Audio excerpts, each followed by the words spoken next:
Hey, John, how are you? I'm great. How are you doing? Oh, good. Good to see you. And Matt, long time no see. Yeah, I was about to say it's been hours. Yeah, literally one. We just had Did a you all lesson. have a class just now? Oh, we just had a lesson before this. Oh no. Yeah. So, how's your week going, John? You doing all right? Yeah, we're good. Yeah, Yeah, good. Glad to but hear it. Welcome. thanks. Are you kind of back on West Coast time?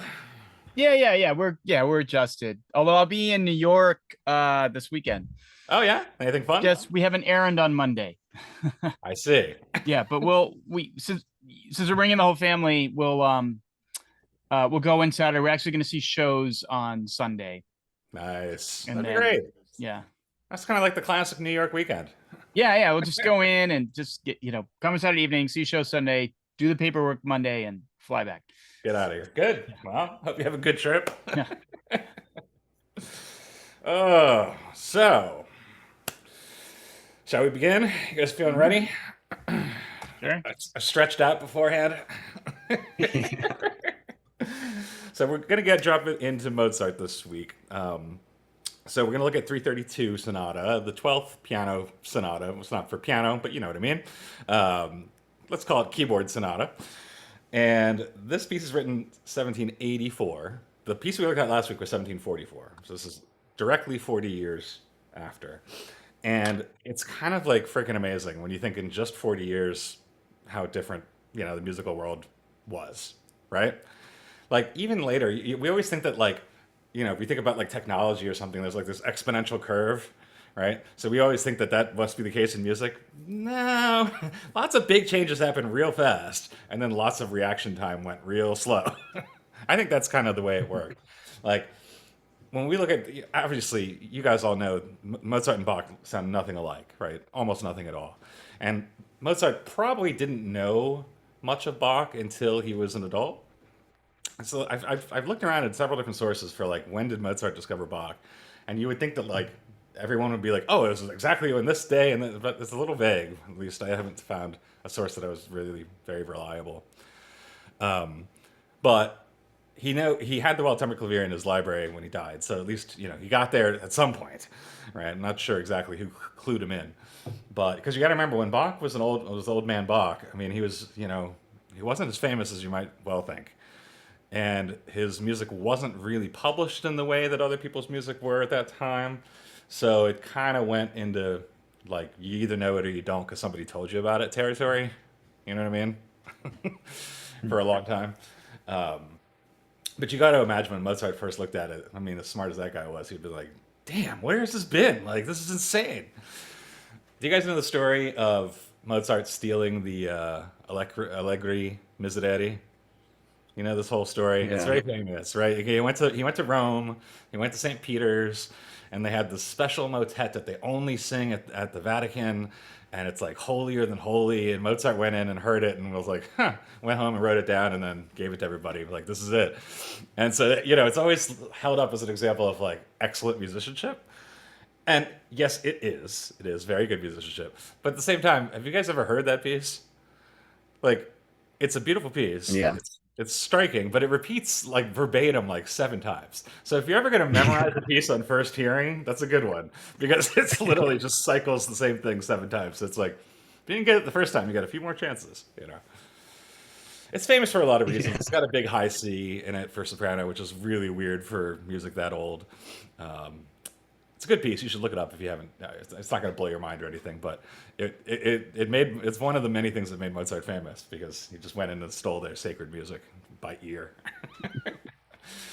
I kind of think of like I'm really bad with the analogies, but like I remember reading somewhere that like artists, like visual artists, like in the 20th century, they didn't want Picasso to see what they were doing because supposedly he could like take one look at something and then just reproduce it, right? So they're like they just didn't want to see their new stuff because like he might get to it and do it first, right? And so Mozart kind of had that thing going on where he had just photographic musical memory and like could take anything. He wasn't like remember he's not like Bach where like the king whatever or emperor or whatever could give him a theme and he would write the musical offering. It's not like that. It's more like an improvisatory type of thing, right? He can take whatever you give him and just improv on it, right? Which is a lot easier to do in the style of the classical era, right? Because again, this is not the area you go looking for like harmonic innovation, right? And it's not the era where you go looking for contrapuntal dominance or like exploration. It's the tuning both of those down into like a very simplified and elegant system. That's the Enlightenment kind of idea, right? Like it's bigger picture, but like it's all condensed into one concept of like liberalism and all the rest that comes with it, right? Classical liberalism. So it's no big surprise that like the music sounds a lot different. Of course it does, but the fact that it went from late Bach to this is kind of ridiculous in 40 years, right? I mean, think about like Chopin to Brahms. That's 40 years. How much changed? A little bit. Not much. Even Beethoven to, I don't know, late Mendelssohn. It's probably about 40 years. It's different, but it's not that different, you know. So it's kind of remarkable that this happened.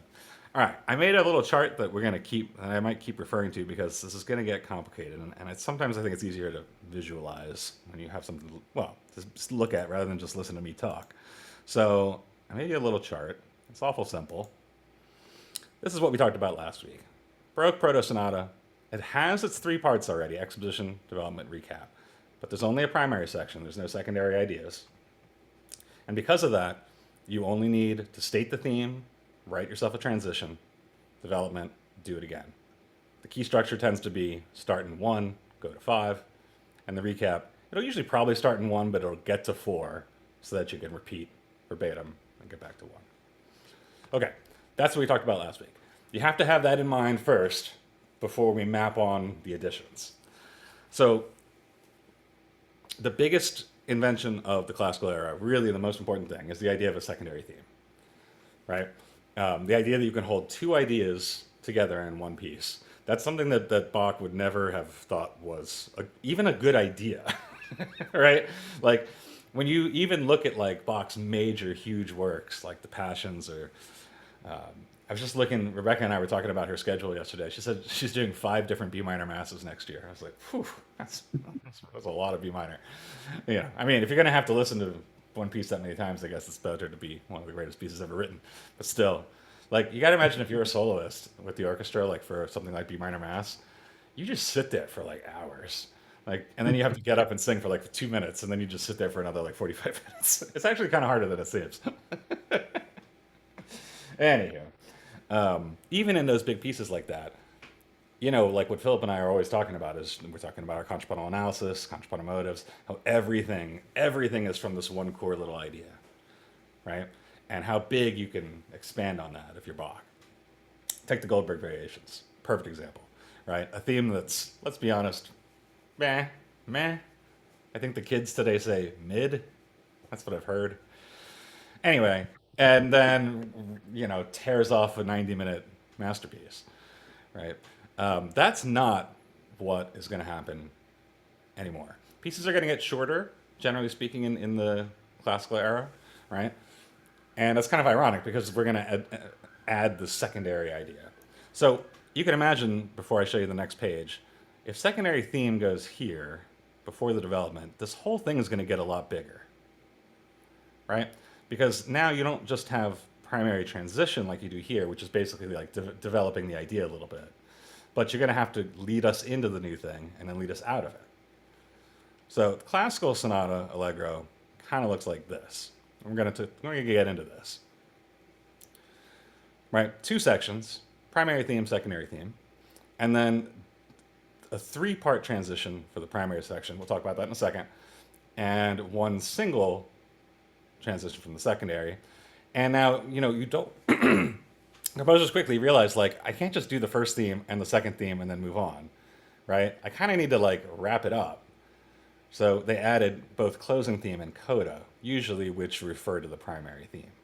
So that's kind of an enclosed little unit. We'll talk about the development more in detail in a second, and then the recap is the same thing. So isn't it funny that, like, even though the form gets so much more seemingly complicated, it doesn't necessarily mean longer, which we'll talk about. Okay, you guys cool on all that so far? Can I ask a quick question? And maybe I'm getting Absolutely. ahead of myself. No, go ahead. Where would a cadenza fit into this? Because I feel like a Ah, lot of, well, maybe that's more concerto actually. that is concerto, but it would always be right here, right?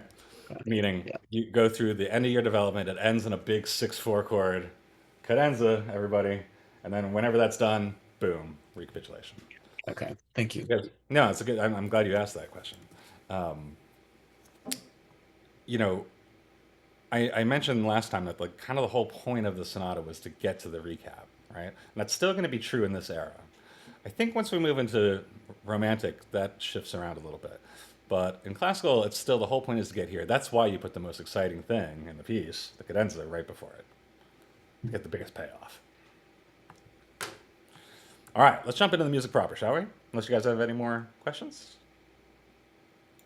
And feel free to interrupt me at any time, as always, you guys. All right, so without any fanfare, we're just going to jump right into the primary theme.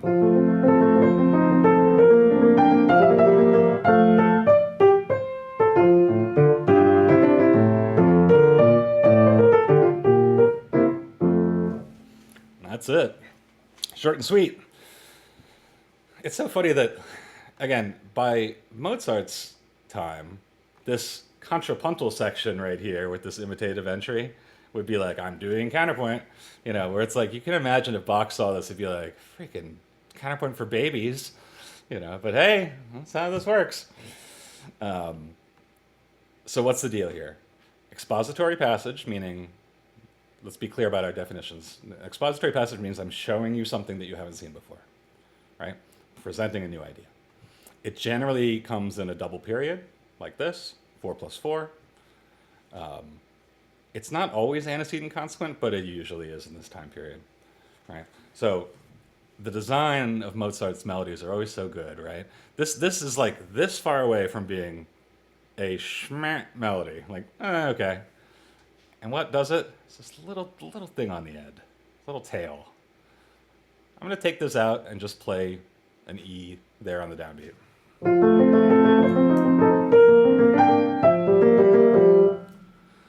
Boo. Just that little. That's like, whoa, that really catches your attention, right? And really jumps off the page. That's where the focus is going to be for the classical era composers. It's on this little stuff. The portamento style accompaniment, who cares? Doesn't really matter. Don't worry about it. In my, I don't know if I said this last week. Maybe I did. I think I did. In my Chopin class, we talked about the difference between the more contrapuntal, the less melodic, and vice versa. This is like the least contrapuntal music you're ever going to find, and so it's going to have the most extensive melodies. John, you have a question? Well, it's like a 5 chord with no root, and I'm just like, how is this such a simple piece? And it's like, how are we already this complicated on bar 4? There's no dough. There's no dough. It's very clever. So the tonic pedal here is, classic way to start a piece. And I think he's thinking about it in the first piece. He's just moving these thirds around. Okay. That's how he's thinking of it. It's kind of a 7 then, really. Yeah, it's a 7/1. Yeah.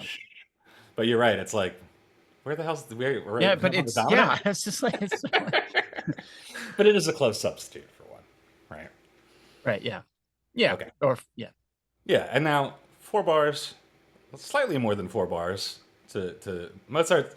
Not always famous for his uneven phrasing. That's more kind of Haydn's jam, but Haydn's probably like the most important composer that I talk about the least. Now that I've thought about it for 2 seconds, it's like, geez, I never talk about Haydn. Haydn's cool. Anyway, so 1, 2, 3, 4, 5, 6, 7 into 8 bars for the response.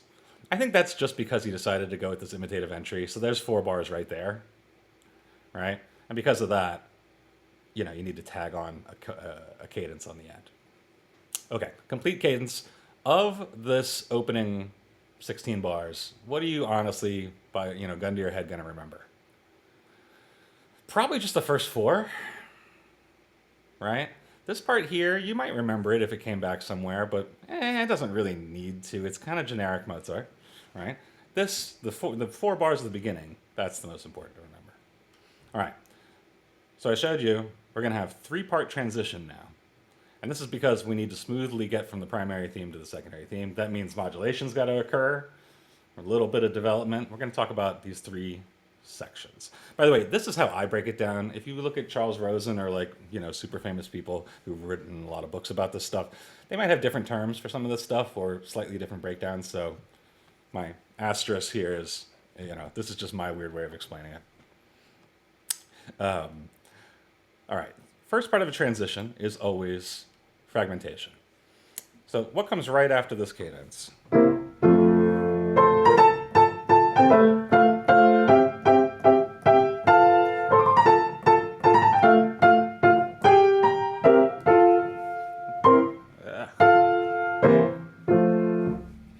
Okay. By the way, another caveat, I'm a horrible Mozart player, so please don't judge. I've never been good at playing Mozart my entire life, just because I never really studied properly. And also, I always thought it was kind of boring. Anyway, at least when I was a kid. So here's a passage of music that is a type that I would put to you, composers have forgotten to write, how to write these days. This is literally filler, right? What's accomplished between the beginning of this and the end? Have I modulated? Nope. Have I commented on the melody? Nope. But instead of these large 4+8 phrase, I've fragmented the phrase down into something smaller, right? It's just 1, 2, and then 3, 4, and a repeat. And I haven't even left the key. And by the way, if this is a Baroque sonata, that would be the end of the exposition. Boom, I'm done. I'm out. Right? That's all you need to do. And then you can go on to your B section, your development. Okay, so what do we say for primary transition 1? Fragmentation. Non-melodic. And not really non-developmental either, to be honest, although, maybe there's something in there, but I guarantee you when you go to sleep tonight, you will not be singing this part of the piece in your mind. Okay. Transition 2. This is where the fun begins. Out of nowhere.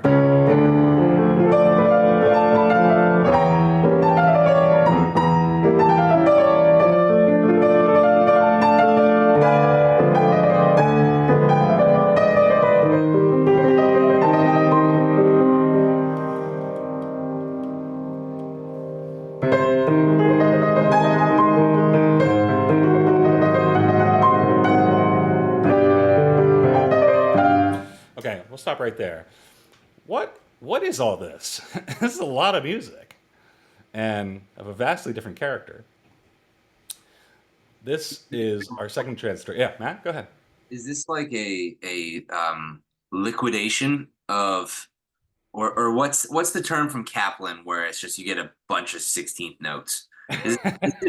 They call it passage work sometimes, which I always thought was kind of like, that's a weird thing to call something. Or To me, yeah.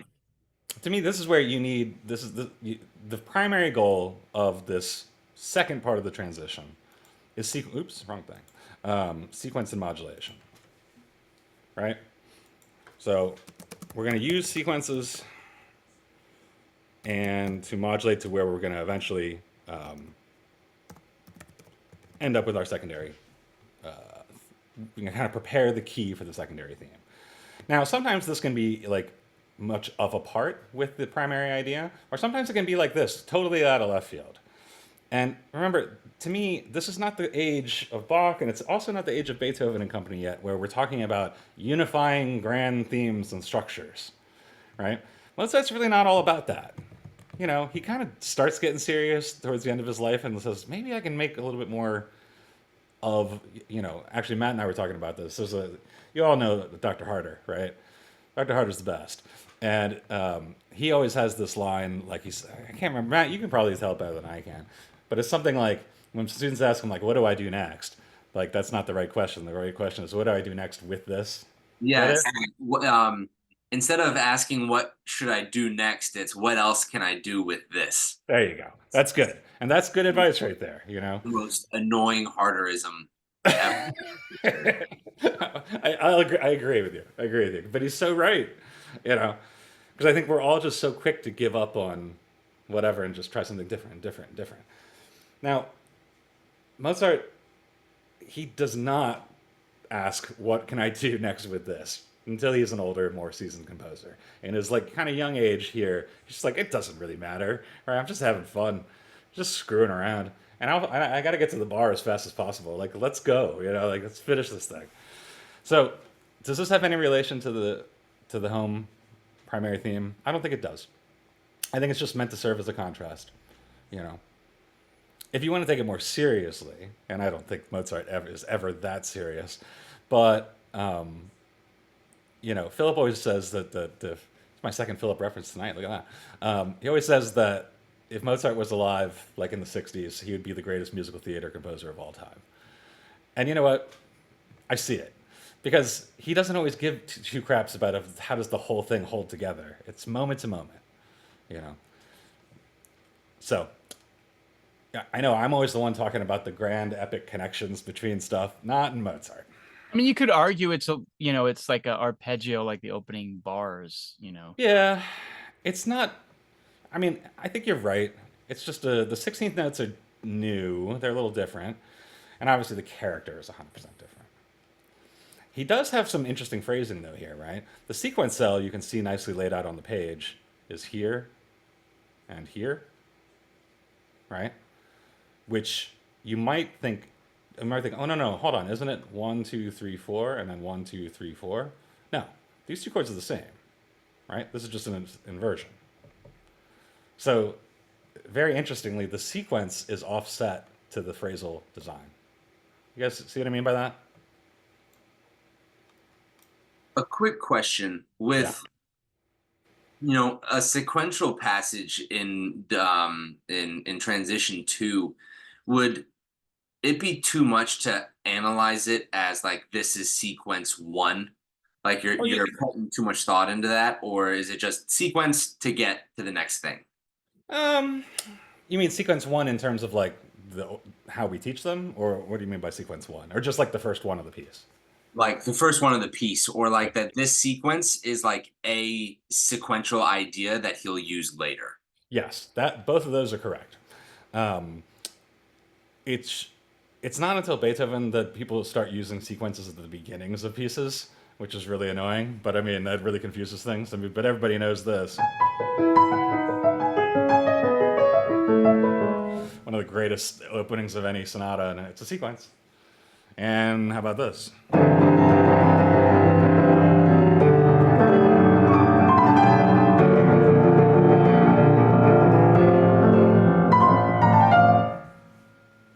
First thing on the piece is a sequence. So Beethoven like probably knew that Mozart and company would never do that, which is why he was like, "Ha, I'm doing it." But that's for next week. But just to show you, you know, I don't talk enough about hypermetrics, and I really should. Like the way we hear this is 1, 2, 3, 4, right? Antecedent for 2 bars, consequent for 2 bars, and that's the way it's set up for us to understand it.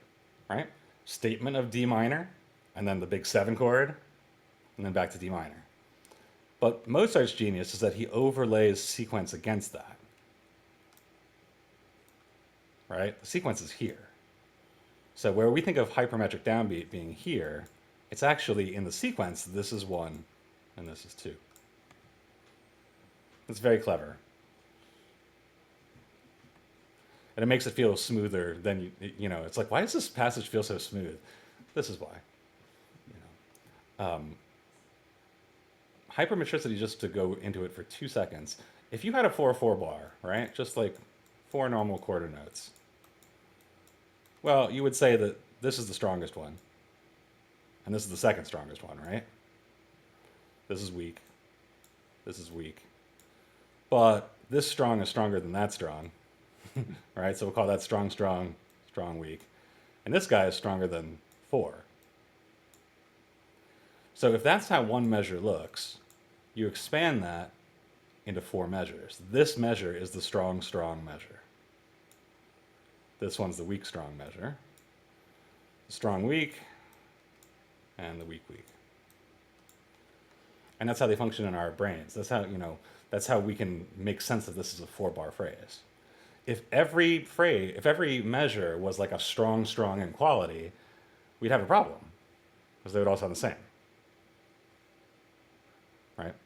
This stuff is like underlines so much of what we do in music, but we never really talk about it enough. This is where you get, if you want to go into music psychology and all these other fields, this is a good starting point. But does this all make sense, you guys? Sometimes when I'm talking about form, it can be a little tricky to follow, I know. So the idea of undercutting that with these big moves, it's like there's 2 currents at the same time and they're fighting for control. I once wrote a paper in doctoral school. I went to Penn, so I had to actually write like real actual papers, like scholarly and whatnot, which was not as much fun as I thought it was going to be. And I wrote I took this class that just kicked my butt. It was the only hard class I ever took really at a music school, which was medieval musicology. It's brutal because, even to get into this class, you had to speak French and read basic Latin, which, and you had to be either a classics major or a composition major or a French major, all these weird things. Anyway, make a long story short, I wrote this like 100-page freaking essay on like a hypermetric explanation for Michaud's contrapuntal designs, right? I don't know if you guys know Michaud's music. We're talking really, really, really early stuff. And if you just kind of go first species and you write every interval in, it doesn't make any sense. It'd be like 5, 4, tritone, tritone, 7, 2, 2, 4, 5. It's like, makes no sense. But if you look at like 4 different chunks of it in a 4 hypermetric bar phrase, you'll see that it follows this. The first part is the most consonant, and then followed by the third part, followed by the second, followed by the fourth. I thought this was such a cool thing, and I was like, oh my God, like I found something I can actually use to talk about how Michaud has a method. And I wrote this whole paper, it took months, and then I finally get my note back, and the teacher was like, this class is called medieval musicology. This is not musicology. Start over. I was like, no. I spent so much time on this. Anyway, I get to tell you guys about it. All right. That's so rough. Isn't that not nice? Yeah. And I approved the project with her before I started it. Oh, that's even worse. I know. Well, I mean, I don't know. Maybe schools aren't like this anymore, but, I was told before I went to Penn that, like, if you're going to go to one of these type of schools, it's like joining a country club. You just got to, like, play along and be nice and do what they do. And I was like, that's not my style. I've never been to a country club. I'm going to go in and do things my way. I should have listened to their advice. Would have had a lot easier time. Anyway, enough about me. All right, so we get to this great augmented chord, right? Augmented sixth. One of the only classic chords in this time period. We're going to have sharps and flats coexisting together inside of a triad. Whenever you hear that augmented sixth, you know you're about to hit the dominant, right? There's nothing after that. Not until Chopin breaks that mold. And what do we get? Well, we get these 4 little bars here, and this is transition 3.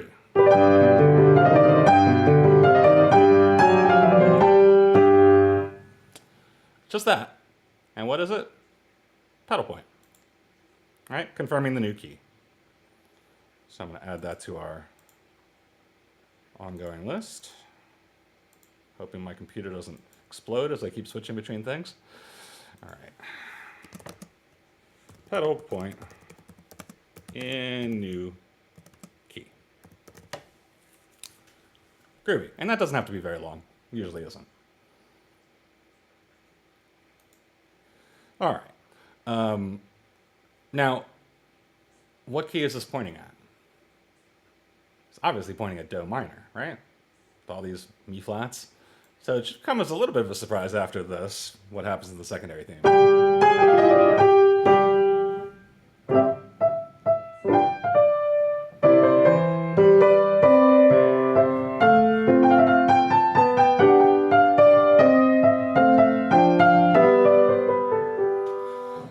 This is a classic secondary theme. It's in the dominant. Love the little pickety third, as if to say, like, all that minor dark stuff, it never happened. Don't worry about it. You're good. You're good. And what do secondary themes tend to be like in this period? They tend to be lyrical, right? The first theme was somewhat lyrical, right? You could sing it, but it was more, pianistic than lyrical, I would say, right? This is more like, this could be an aria from Figaro, right? It's almost all stepwise.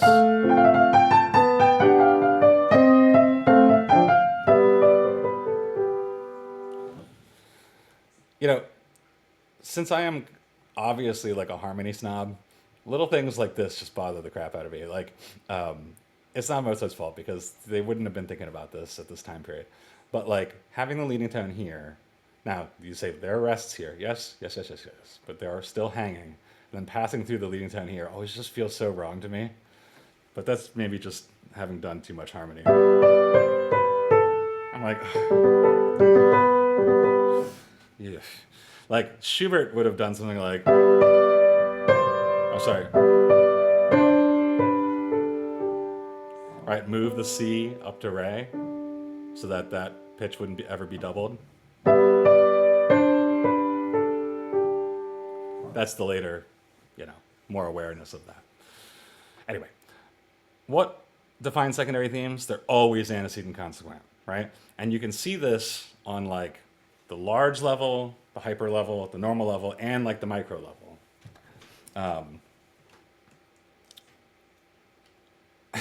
I'm not one to talk about things like metaphysics, but I know, like, you've ever heard that kind of axiom of like, as above, so below, or like this type of thing. The universe is in the very big and the very small, all that stuff. I don't know if any of that crap is true, but I do know that it does explain antecedent consequent designs, right? So I just played you 8 bars, right? Inside the 8 bars, we have 2 sections. This and the response, right? Okay, so that's one level. Going smaller, if I just play these 2 bars,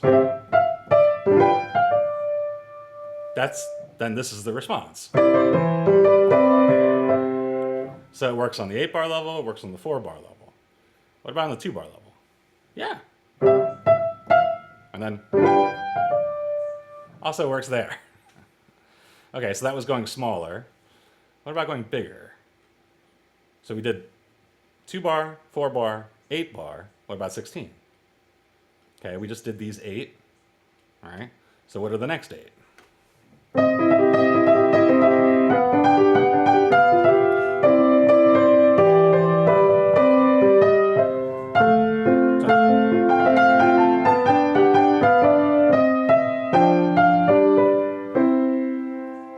Okay. So that 8 bars was a response to the earlier 8 bars. So there you have it. You have it at 2, 4, and 8. And, oh, sorry, also 1, right? 1 to 1, 2 to 2, 4 to 4, and 8 to 8. But it's kind of a repeat, right? Just to like elaborate. Absolutely. Yeah. Straight up repeat with some little ornamentation. Yeah. And I love that he starts getting these, which to me, if you want to give Mozart probably more credit than he deserves, that to me feels a tiny bit like the difference between hearing this and this.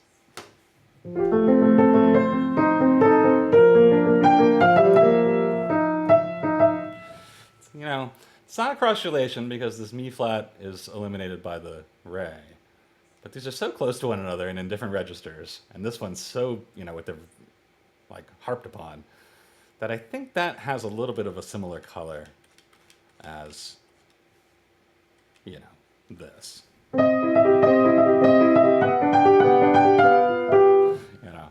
I might be going too far with that, but he does it a lot. And then landing here.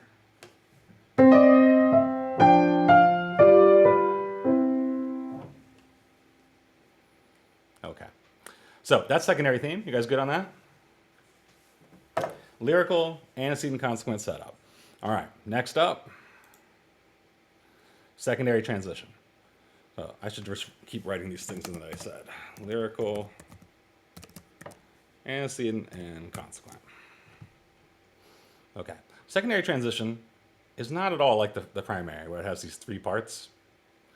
Secondary transition is just really like reinforcing what you already have, right? Non-modulatory, and also non-melodic, right? No modulation, no melodies. Melody keys. Melodies. I like melody keys. All right, sounds kind of cool. So let's have it. So end of the secondary theme.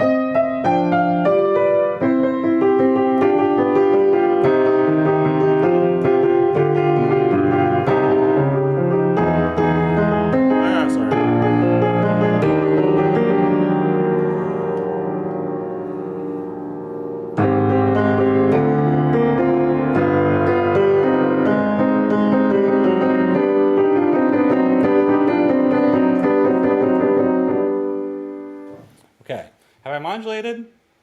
No, I'm still in Do. I'm obviously feeling Do minor, right? But I haven't actually modulated. Now you might look at this and be like, doesn't that have a lot in common with that secondary transition, this business? Well, yes and no. It's fiery and it's in minor. And it did fake us out by ending minor and then going major. In essence, this does the same thing. But it's not motivically related in any way. It's totally new. So isn't it kind of funny that the two loudest moments of this exposition are buried inside the middle of the transitions, right? The actual primary theme and the secondary theme, they're both piano. But the dramatic stuff is in the transitions. It's kind of the opposite as you're going to see from Beethoven. He likes to put the dramatic stuff right in your face in the primary theme. I love the little nested sequence in here with the hemiola. Isn't that nice? Kind of forward looking, right? You see and this is very much Bach. You'll see this in Bach all the time, where the sequences are large, right? Here to here, and then they get smaller, right? Oops. Right? You see it? That's such a nice little technique. We used to use the axiom, music always speeds up as it gets to a cadence. That's not very scientific, but stuff like this happens as you get closer to a cadence, right? Things get squeezed together. We could say maybe the harmonic rhythm accelerates from dotted half to quarter, right? And when this is all said and done, we think, I guess it's going to do another Do minor arrival, right? No. Oh, that's a surprise. I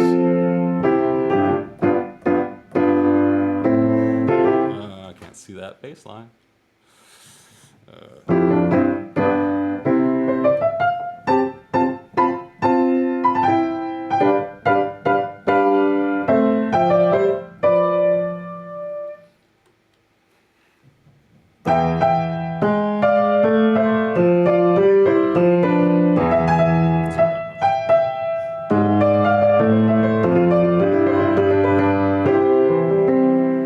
Okay, what is that? Well, as you can see in our outline, this is going to be the closing theme. Closing themes are something that's a new invention in the classical era. It's kind of felt like, okay, the last melodic thing you had was the secondary theme, right? Secondary transition is non-melodic. We need something that's just like a tiny, tiny, tiny, tiny bit melodic to wrap this up. And you would think, wait, shouldn't I bring back like the first theme? No, because the first theme comes back at the recapitulation. That's the point, right? So you got to have something that's like kind of splits the difference. This cadence is awesome. This is what I would call a retrograde cadence. You don't see this often in Mozart. You're on 5, right? We're expecting to go to 1, but oh, 4 chord. That's such a nice sound. 5 to 4, retrograde.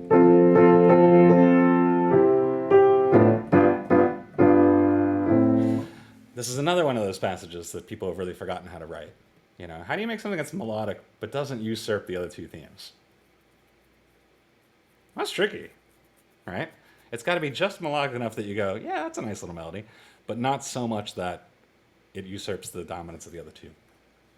So you do it once, you do it twice. Big version. That will finally lead you to. Hold on 1 second. Just want to fill in our gaps here. Come on. Okay, here we go.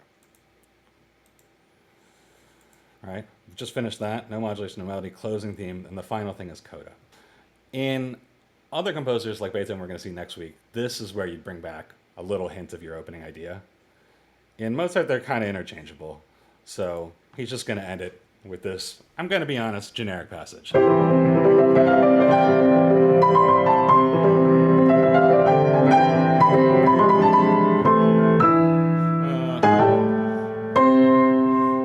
right.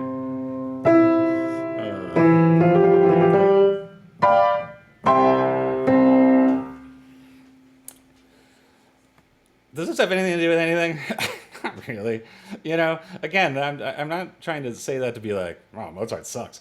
But it will be something that people like Beethoven and Schumann react to. They're like, I don't want anything that's just kind of like random in my piece. They could just like pick this up and put it in any other piece, right? Mozart, he's in a hurry. He's got a bar tab to take care of. He's got to get out of here. And so there's your coda. And the coda is like you would imagine. It's just a tonic party, right? Little fanfare to kick it off. That's the exposition. All right. If you kind of look at proportions, they're pretty even. Like the amount of, you can go through and see like the amount of measures in the primary section, the amount of measures in the secondary section. They tend to be pretty even in this time period. What is to follow the development section is always much shorter than the exposition. And all you have to do is just kind of scan real quick. This is only going to make it 1 page. And the recap will be here. So this will be a very quick development. What are the rules of development? Modulate often, mix and match, right? So pick different elements that you want to talk about, different, from various positions, and rearrange. So he starts with something that seems new.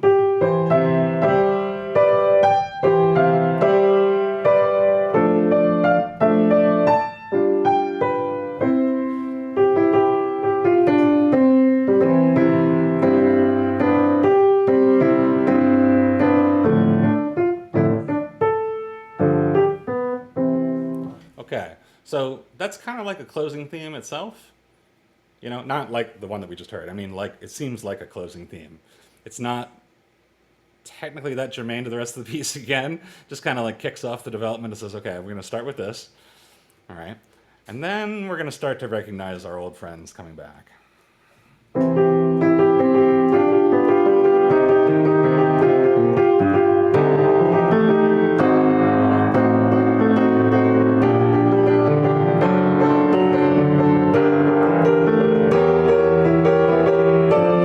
Now the development's kicking off.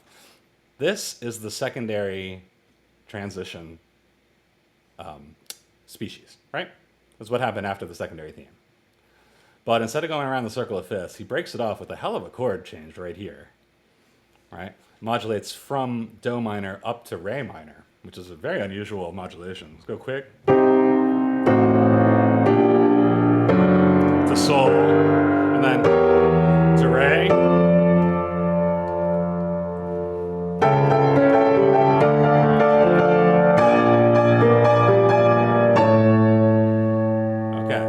The dominant of Re, right?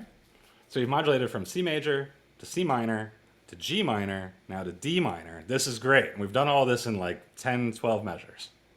That's the development.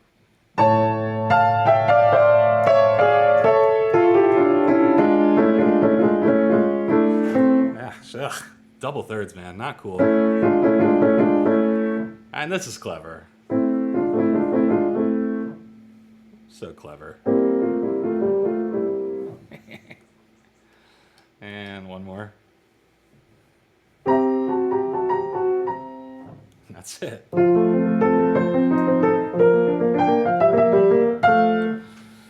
So that was a very short development, right? It probably only took about 20 seconds, 25 seconds, or something like that, maybe 30, I don't know. And to me, he didn't really spend any time working with anything except something that was already transitory to start with. That kind of secondary transition idea, right? This little coda kind of looks like the coda at the end of, wait for it, this, right? The end of the secondary transition, so it makes sense that it's here as well, the double thirds. And I will say, as much as I've been giving him a hard time for being kind of generic in this piece, this little move right here is so freaking Mozart and it's so awesome. I told you he's been messing around with this. So now he takes it to like the next level. And that right there just throws everything because that Do sharp was a leading tone. Then Do natural, so I have no idea where you are. And then as soon as he does this, there's the diatonic version and the chromatic. That's Mozart in a nutshell right there. Like, good move, buddy. So clever. And then boom. Notice when you hit the recap, this last little statement up here, right, leaves these dissonant hanging pitches. That's great. That's a huge bonus because it means that we're going to hear this recapitulation different than we heard the opening. Right? With these pitches up here to be resolved. And it's going to take a while. They're going to last all the way up to here. And remember, Mozart's harpsichord at this time is the same size as Bach's, right? So it's Do to Do. So there's no higher pitch than this. All right. That's it. Everybody always, like, whenever I talk sonata form through, this type of sonata form with people, they're always like, God, you don't really say much about the development. Because there's not much to say. That will become a romantic thing, where the development gets epic and, like, glorious and has fugues in it and, like, all the rest of it. We'll get to that. Is naming the development section of this music, of, like, this era, I feel like they'd have a different name for it because, like you said, we went through like 8 keys and 12 measures. Yeah, we just develop anything. Yeah, and without really saying much, to be honest, you know. Would they have called it a different name? That's a good question. I don't know historically if they would have called it Exposition Development Recap. I could look into that actually. I could look through my Partimento books. I'm not sure if they would have called it that, but it's what it eventually became known as, of course. But you're right. You can see when like the Romantic composers look at this, so like there's a lot of room in there for some fun, and they will. It's almost more just like a palette cleanser or like a scene or something to like kind of make you forget about the theme for a second, and then you're like, oh yeah, we're back. Okay, cool. It's like like a time portal or something. Absolutely. It's just enough to make you kind of be like, how did this piece start again? Oh, right, that, Now, I'm not going to talk too much about the recap because classical recaps are pretty much just straight up repeats. The one thing that's different, though, of course, is the secondary theme. Let me bring this back for a second. You remember back here, I said 4 to 1, 1 to 5. So 1 to 5 stayed the same, but here in recapitulations, it just stays in the tonic the whole freaking time. That's the way that the classical era composers did it. So that means that you're gonna have to make a move somewhere during your transition to your modulations to stay in the home key. So let's figure out where it is. This is all the same.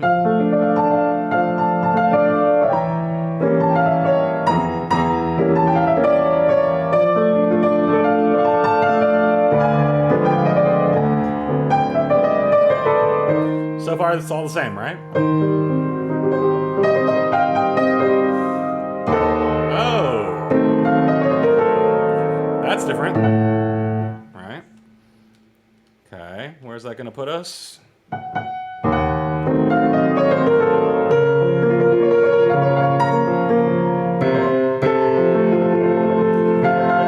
There's a real 6/4 chord. How cool is that? You never see that in this era.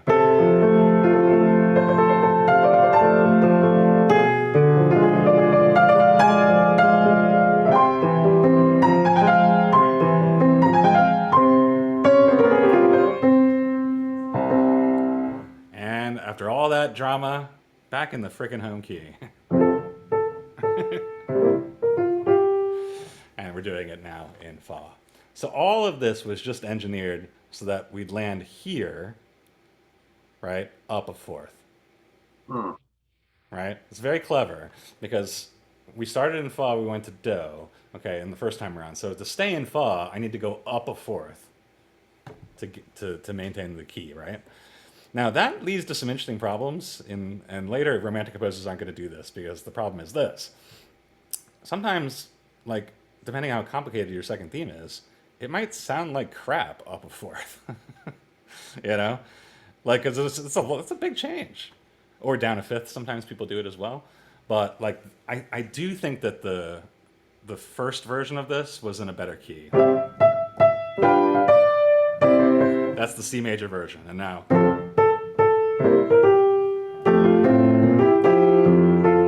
It's fine, but it doesn't feel as like light and chipper as the other one, right? Feels like opera, like buffa, like the bass is coming in now. Exactly. Now it's the bass's turn to go. Ha ha ha ha. Right?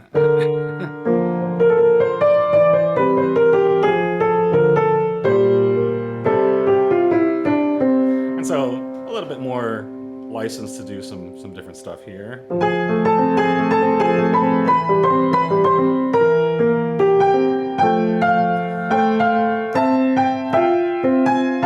So it's interesting. The second time he took it up an octave. All right. So the first time is down. The second time is up.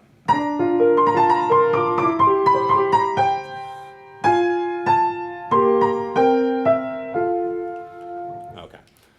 So from there, everything is just going to be repeated, right? Up a fourth. So I'll play this for you, but this is the same stuff that we heard before.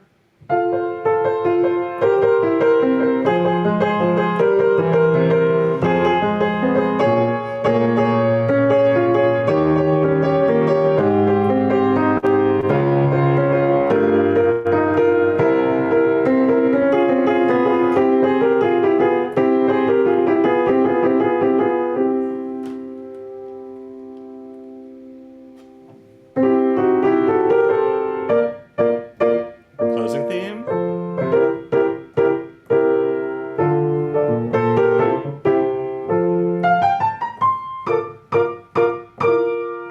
I guess I lied to you earlier. I guess the harpsichord must have gone up to fa. Sorry about that.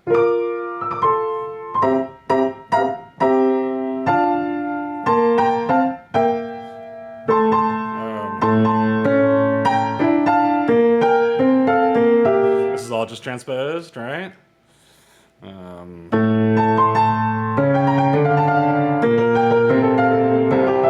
Coda.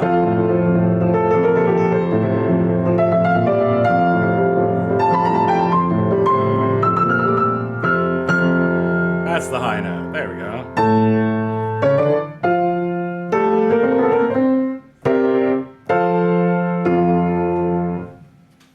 And there you have it. So it's not difficult to see, I think, like the appeal of this form, right? With all of its repetitions and all of its like, expectations. But to me, this is like this is Sonata Allegro in its purest form. Before people start going, which is going to not take long.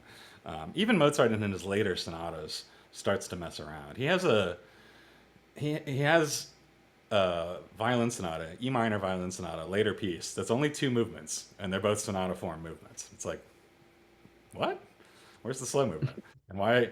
And then this gets weirder and weirder as you go into history. Like I remember, there's a piece that I have a secret kind of love for. This piece is Grieg wrote 3 violin sonatas, and the first one I used to play a lot in concerts. So I've always liked it, but it doesn't make any sense. It's 3 movements, all 3 are fast, and all 3 are sonatas. Makes no sense.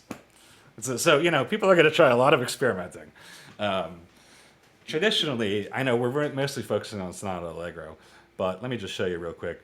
The rest of the sonata is also, this is the standard form. Second movement, slow, romance style, meaning, developing variations.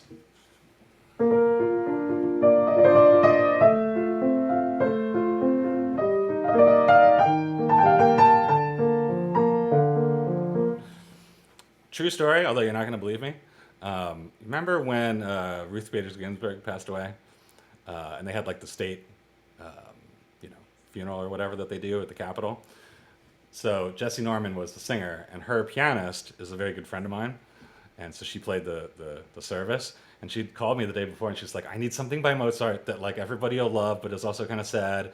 And I was like, "Perfect, slow movement of 332, because it's all cheery like this, and then you get the super dark minor version right here."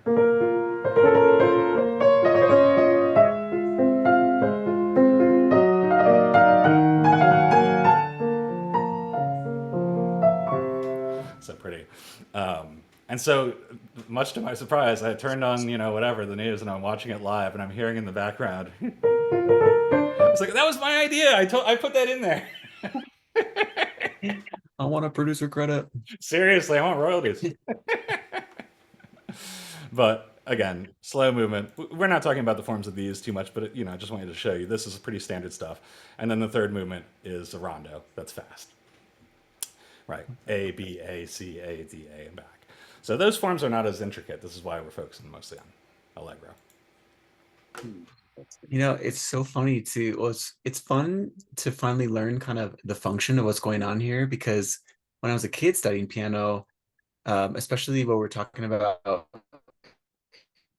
like capitulation, when you have to work stuff to stay in the home key instead of going up to the dominant, whatever. That was like, I didn't know the terminology. For me, it was just like, this is the booby trap. If I was studying like a Mozart sonata or a Beethoven sonata, don't forget that part, because if you don't, it's sending you all the way back to the beginning. You're going to go back to the dominant instead of going to the end. So it's kind of cool to finally realize exactly what's going on and why, and not just like this like stress. I know exactly what you're talking about. You got to get that. Oh yeah, I mean? I know exactly what you're talking about, because I was, dual piano and comp major in as undergrad, and I had to do piano juries, and I played, I don't know which one of the Beethoven sonatas, and I go to my jury, and like they were running late or whatever, and they're like, "Just start at the recap," and I was like, "What? I don't want to start at the recap." And like, "Just start at the recap," and I was like, "I've never done that." Because you're always so used to playing the first version first, and then getting to, as you say, the booby trap. But when you have to start right out with it, you're like, "What is it?" Well, especially on classical, because I had a similar situation of playing the Bach cello suites, where I was playing them on the bass. He's like, "I just start near the end," and I'm like, "What do you mean? Like, I'm just supposed to like jump into the middle of like a Bach saraband?" It was nightmare. No, it can be rough, but yeah, we'll expand this. Oh, absolutely. Oh, sorry, just a quick question. Please. So if this is like the purest form of at the moment, where did Mozart learn this? So he learned this from Haydn then, and Haydn was like, "This is what you do," and then Mozart was just doing his studies basically. Yeah, I think that's right. Like this gets codified by CPE, by Haydn, and a couple others that are just pre-Mozart. But remember, Mozart's born. God, I always forget the date. Do you guys remember the date? 1740 something. He overlaps, if I remember right, he overlaps with Bach by like 2 or 3 years or something like that. So there's not, and remember, Mozart was the boy genius. So there's not a long time between those two dates. Not a big, not like Say again? not a big Mozart guy. Yeah. It's okay. Look, there are things to learn from everybody, right? And to me, like learning this fundamental stuff, it's the best with him, because it's just, he knows exactly how to do it. The proportions are right. There's charm to it that other composers lack. He has the kind of like, that little X factor that just makes him freaking special, and yet it's still really clear. So we'll see next time how Beethoven says, "I'm going to do this," and then build a freaking huge building on top of it. Which Beethoven sonata is it? We're going to do Pathétique, the classic. Yeah. And, just so you guys, before we go, remember, you can apply this to anything. You should apply it to like a Mozart symphony or Beethoven symphony or a concerto or string quartet. They're all this form, So hopefully this will help you, besides just looking at piano music, which we're just doing for ease. You can apply it to all those other things as well. Well, and sorry to go back to Brahms. Not sorry, No. You know, Matt and I read that Jan Swafford biography, and like he was really focused on first writing a bunch of, you know, focused on like, can I write a piano sonata? Yep. And if you can do that, and then you start to learn orchestration, and then you can write a symphony, right? Or a concerto. But it always come back to sonata form. And could you write it just for like a single instrument? And I never put that together before, you know. That's But it right. makes No, sense. no, Same that's structure. why. So. Yeah, that's exactly why. When you look at his opus list, all the early stuff is piano sonatas. Also, you don't get the first string quartets until opus 50, right? And he supposedly wrote in 16 or 17 of them he was unhappy with before he finally published the famous C minor. And his symphonies are also late, right? His only big piece that's early is the first concerto. And it's obviously, I mean, it's a fine piece, but it doesn't hold a candle to the second concerto from a formal design standpoint. So yeah, he really had the right idea. Like that was the right thing to do. He was in his 40s, Yeah, wasn't he was in his 40s before he published the string quartets. It's insane. the we had a similar conversation with that in terms of like we were saying you have to be able to write like all of these styles comfortably before you can like really call yourself like Yeah. a good composer. Yeah, I mean, most people, I'm not going to comment about the world, but most people don't take the time to learn this stuff. And so their music to me feels very random and unstructured, you know, and they could say, maybe say, well, that's what I'm going for. Okay, fine. But if you want to write a piece that's longer than 4 minutes, it's going to need structure, right? It's going to need, you know, some type of formal design, or else we can't process random information for very long and keep it in our brains. We need repetition, right? So I think that's one of the reasons this form has endured so long. You know? So look, guys, great questions. Thanks again for being here, and thanks for those watching it at home at another time. And I'll see you next week for Beethoven. Cool. Yep. Sounds good. All right. Good night, everybody. Bye bye. Good night.